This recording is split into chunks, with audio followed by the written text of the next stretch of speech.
Bom, pessoal, no primeiro vídeo eu falei do conceito de educação, tentando abordá-lo ali de uma maneira ampla, ultrapassando a ideia de educação dentro do âmbito escolar ou dentro ali de enquadramento formal. É possível a gente entender que a educação ela é parte, né, do próprio processo de transmissão cultural e de socialização de qualquer ser humano. Então ela está presente em várias culturas, das mais variadas formas, né, e sempre atendendo às necessidades dos mais variados grupos. Então a educação não está restrita somente ao espaço escolar, né, e ela não está ligado somente a enquadramentos ou formalizações institucionais.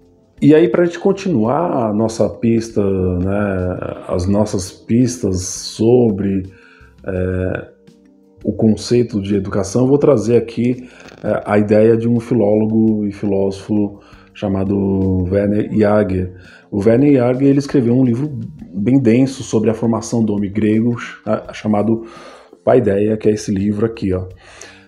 E ele vai dizer que a estrutura do ser humano, né, é uma estrutura corpórea espiritual e que a existência, né, das culturas humanas ela vai estar ligada ao quê?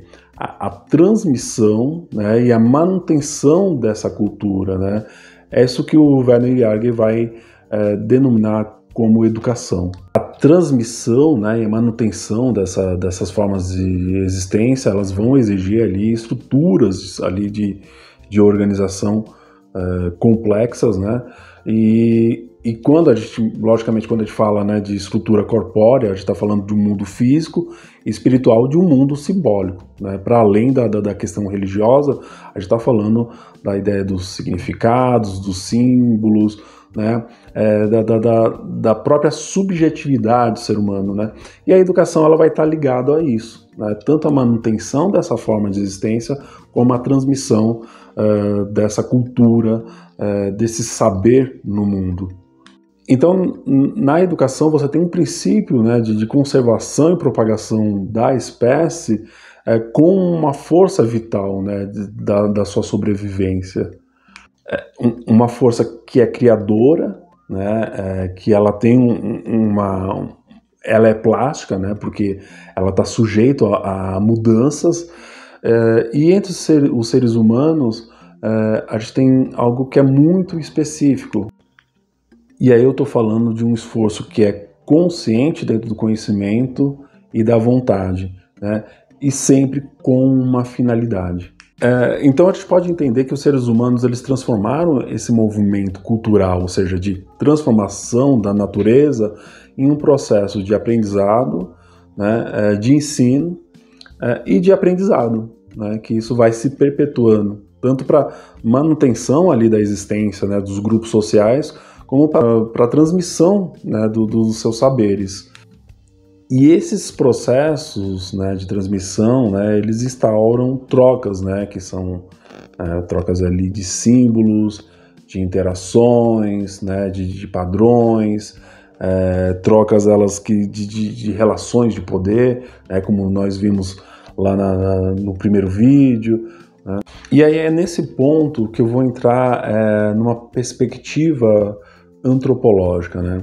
Porque que acontece? Quando você tem ali os primeiros antropólogos, que eles vão ali no século XX, lá na primeira metade do século XX, né, explorar novas culturas, né, as ditas culturas primitivas, que nada mais eram do que as culturas não europeias e não industrializadas, né, você tem relatos e relatos, né, sobre os processos culturais, né, desde a caça, o preparo do alimento, a organização política, a distribuição ali social, né, e a formação estrutural dessas culturas, mas a gente tem pouca coisa nesses relatos falando sobre educação. E aí o que é interessante perceber é que a educação ela está intrínseca a todas as relações que são observadas pelos primeiros antropólogos. Então, quando a gente pega, por exemplo, um relato antropológico lá, né, de uma criança, né, que está aprendendo a fazer, né, o arco e a flecha, ou que está aprendendo a caçar, tudo isso se dá de uma forma muito naturalizada dentro dessas culturas, né? Você não tem ali uma instituição formalizada que vai falar assim, olha, agora você vai aprender isso, né? Basicamente, esse processo, ele se dá o quê? A partir da observação, da imitação, né? E da conscientização da importância daquele aprendizado. Então, quando nos primeiros relatos antropológicos, né, quando os primeiros antropólogos eles falam pouco de educação, na verdade eles não estão, não é que eles não estão falando de educação, eles não estão falando de uma educação formalizada, porque o que esses antropólogos eles vão identificar são processos sociais de aprendizagem. Processos sociais de aprendizagem onde o saber ele flui dentro daquelas culturas relatadas, né? Onde quem sabe faz, ensina, e quem não sabe, né, aprende e tenta reproduzir isso de alguma forma dentro da experiência prática. E aí o que nós vamos ter são situações de aprendizagem. Então, nessas situações de aprendizagem, você tem ali adultos, né, mais velhos, logicamente, mais experientes, né, que vão guiar, né, os mais jovens, e esses mais jovens, eles vão ver, eles vão imitar, né, e eles vão assimilar o fazer, né, esses processos, e eles vão aprender tudo isso na prática e na convivência e no respeito à sabedoria dos mais velhos.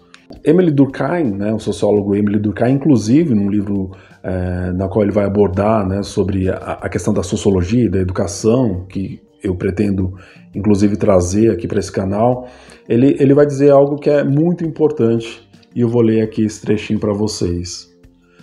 Sob regime tribal, a característica essencial da educação reside no fato de ser difusa e administrada indistintamente por todos os elementos do clã. Não há mestres determinados, nem inspetores especiais para a formação da juventude. Esses papéis são desempenhados por todos os anciãos e pelo conjunto das gerações anteriores. Nesse trecho, o Durkheim ele deixa muito explícito, então, que todo o grupo, né, dos mais velhos, os mais experientes, eles vão se transformar em agentes da educação, agentes que vão ter uma responsabilidade de transmitir esses saberes a todos os mais novos do grupo, né?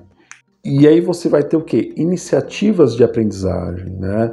Maneiras que você vai forçar o outro a aprender, até com uma forma de sobrevivência dentro daquele ambiente, dentro daquele grupo, né? Então, quando a gente fala em situações de aprendizagem, a gente está falando de situações que elas estão postas ali por todos os integrantes do grupo e que ela está ligada a um saber fazer que é prático, né, e ao mesmo tempo é dotado de significado.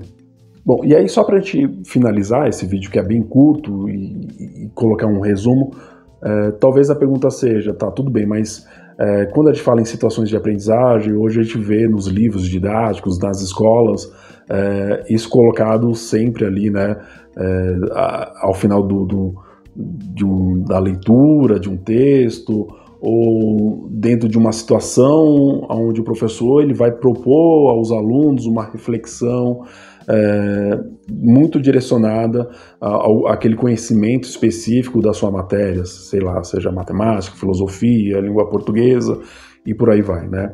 Mas é muito importante pensar isso, talvez, dentro do ambiente escolar, né? Quando você tem a possibilidade de transformar a escola, toda ela e todos os seus espaços em ambientes de aprendizagem, né? E aí você criar, né, ou todos aqueles que são, né, os responsáveis, né, os agentes ali da educação, seja equipe gestora, seja os professores, as professoras, a equipe dos funcionários, né, na sua totalidade, envolvendo os agentes, o pessoal da limpeza, o pessoal da alimentação, né? Todos esses são agentes, né, da educação e que podem transformar todas as situações dentro da escola em situações de aprendizagem, tal como essa lição que a gente pode pegar aí das sociedades não industrializadas ou dos relatos dos primeiros antropólogos ali, quando eles partem em expedição a outras culturas, eles percebem que você não tem ali uma instituição específica para o aprendizado, né? Até porque o aprendizado ele está em todo lugar, ele é parte inerente da cultura e é responsabilidade de todos aqueles que fazem parte dessa cultura, né? Então, quando a gente fala de situações de aprendizagem, a gente está colocando um outro elemento muito importante dentro dos processos de educação e dentro ali da educação. Bom, esse vídeo é bem curto, é isso que eu queria colocar para vocês, espero que vocês tenham gostado. Se gostaram, comentem, se tem alguma crítica podem colocar aí as suas críticas nos comentários, não esqueçam de curtir, compartilhar, e é isso aí, até o próximo vídeo. Valeu, obrigado.